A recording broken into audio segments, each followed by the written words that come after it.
ka nga magpataod siya. Oo, nagkasabmitan man siya. Okay, submitter man siya. So, okay na tana, sir. Okay na tana. So, ang atong requirements is valid ID atong mag-apply nga nag-rent sa inyo ha. Proof of billing, ang yung proof of billing ani, siyempre sa imo yun. Pwede na eh. Dili siya pwede, sir. Tubig or kurente. Sa imo gina, sir, no? Sa imo nakapangalan ang proof of billing. Kay Sa water sa kung sa kurente ako. O sige, imo na lang. So imong proof of billing ang gamiton. O di kung sa wala akong kugay po doon billing sa sipal ko. Dayon. Ako naman kailabay kay hindi mo na yung pamagapon sa amin. O sagdi lang, sir, pag nanay proof of billing. Ay, o dahil sa mga karoon mo magkatubusan yan, gusto na nila magpatawad. Ang tubig di ay sa imong wife.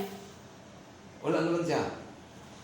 Pero Ako naman ko, di ba? Pwede mo. pwede naman, sir. Maghatag lang yun ka kay siyempre pareho maging mga plido sa imong wife. Bala lang, sir. Okay na to siya.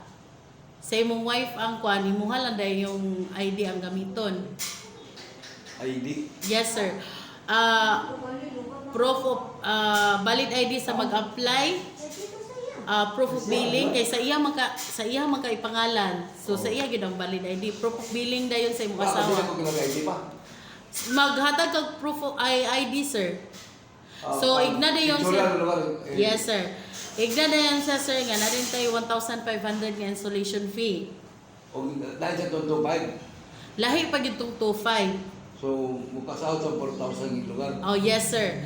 Dayon, authorization nimo, sir. Kay syempre sa imo man nakapangalan ang proof billing, sa imo man kang asawa.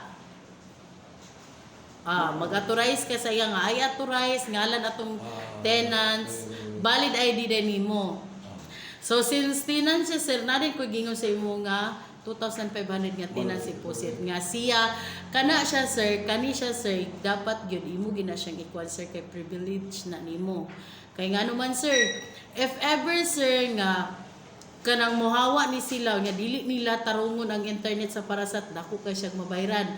So kinsay makabayad? Ikaw. So may nang naakay pundo dere kay para natay madidak if ever.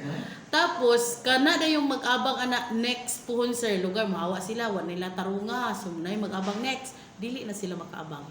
Ay dili na sila pwede makapatawag og internet connection sa Parasat tungod kay wala nila tarunga. Gawas kung si tenant ika o si owner mubayad sa ilahang mga damages diri sa Parasat.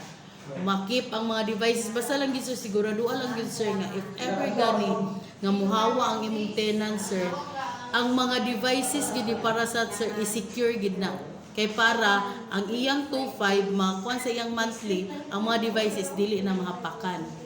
Para dili gyud pag-antos. Kani gid siya, sir, para gid ni sa inyo nga nagpaabang. So mura na, sir.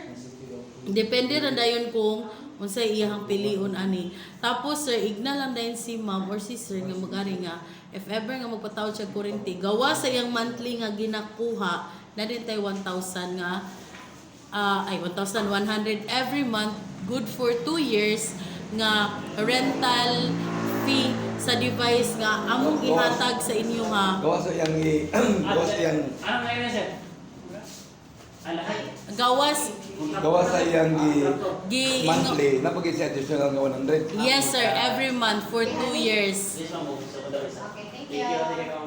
Oo. So igna lang gid siya, sir. Kay kana siya, sir, ang ato amang device nga ihatag sa ilaha is Wi-Fi 6 na. So igna lang gid siya, sir, nga gawa sa iyang monthly nga ginakuha na gid tay additional nga 100 pesos. Kana lang, sir, ipa-comply lang na tanan. Thank you, sir.